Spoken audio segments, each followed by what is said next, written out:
In a scenic California town, worsening landslides force power shutoffs.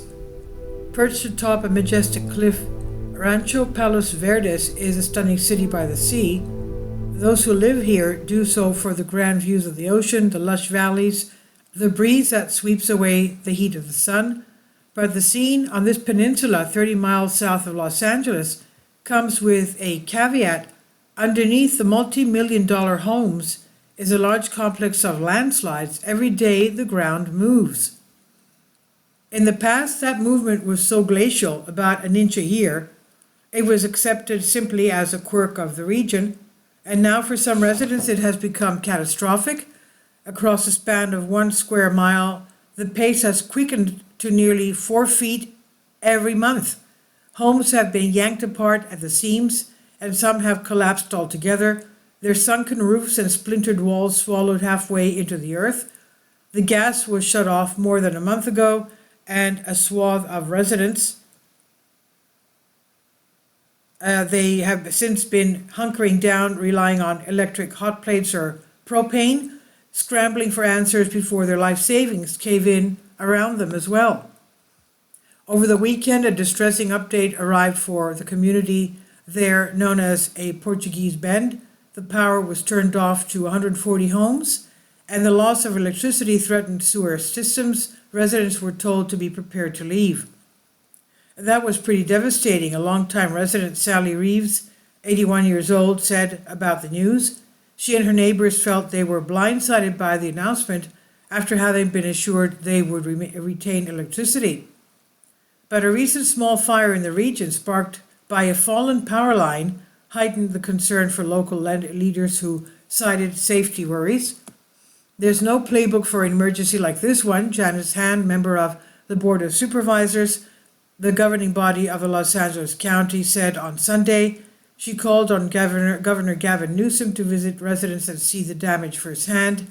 She said they are watching their homes, they're watching their streets crumble around them.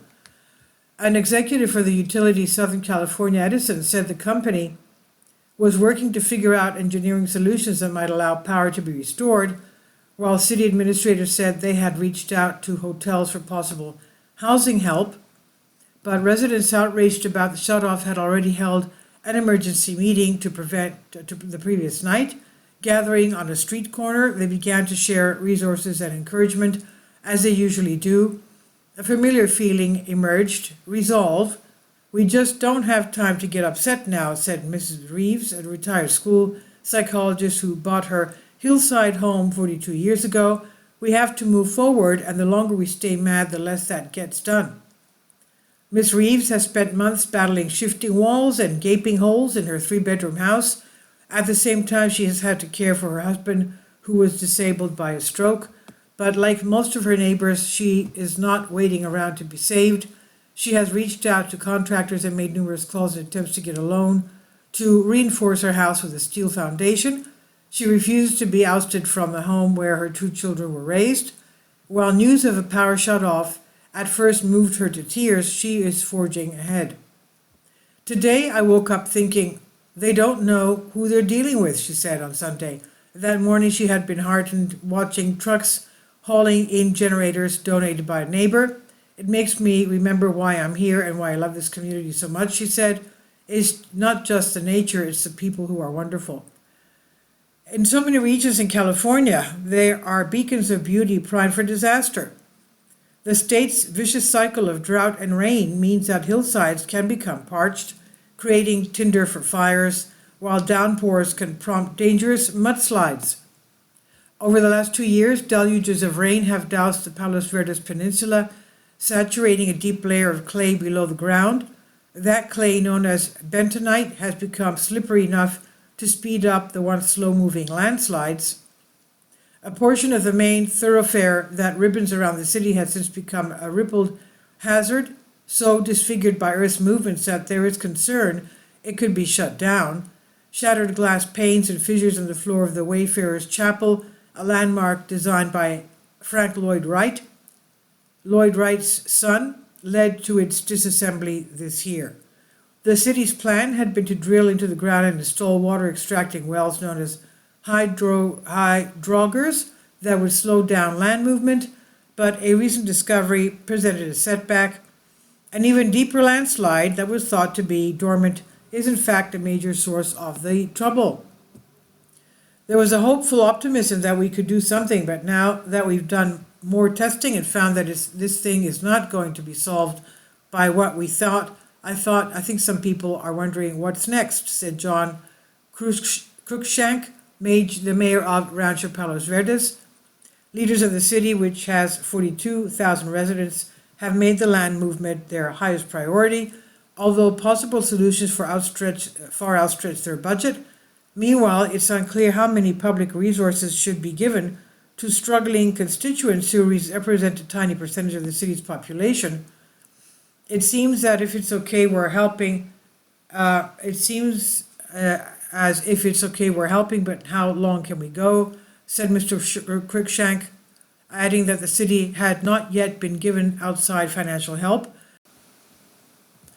Although Rancho Palos Verdes, with local establishments including the luxury Terranea Resort and the Trump Golf Course, has a reputation of being affluent, it also counts among its residents people who arrived decades ago and watched their property values soar as lavish homes cropped up around them. While outsiders question why locals stay, residents say it would be inconceivable to just walk away from their nest eggs. For them, living on a landslide is no different than living in a region prone to tornadoes or hurricanes or flooding. It's not a problem until it is, and then you find ways to carry on. Like many of his affected neighbors, Mike Agahe, 63, quickly purchased a generator to continue living in the home he built a decade ago. We're kind of in survival mode, said Mr. Agahe, who works in digital printing sales. The city has treaded carefully with the group of residents. Ara Maharanian, the city manager, said running a small community came with a different feeling of responsibility. He said, we're not going to abandon anybody. I worked for the city 26 years. I know these people. In addition to Rancho Palos Verdes, several other cities are on the peninsula. All have had their landslide issues. Just last year, townhouses in nearby Rolling Hills estates slumped into a canyon. Geologists are highly familiar with the area, and now a team is studying how to slow the land movement in Rancho Palos Verdes back to a rate that is hardly noticeable. I'm sorry to say, but I don't think that's possible. Mike Phipps, a geologist whose firm was hired to work with the city, said the plan for Portuguese Bend was to study the rocks and sediment being pulled from holes dug into the earth and figure out the most effective way to extract water and prevent it from getting back in. The good news is that recently the average rate of movement has been decelerating thanks to a lack of rain over the last few months, as well as water extracting wells in nearby districts. And not all homes in the area have been greatly damaged. Some of them are out in the middle, are kind of riding along, said Mr. Phipps. The ones that are on the edge are the ones that are getting torn apart.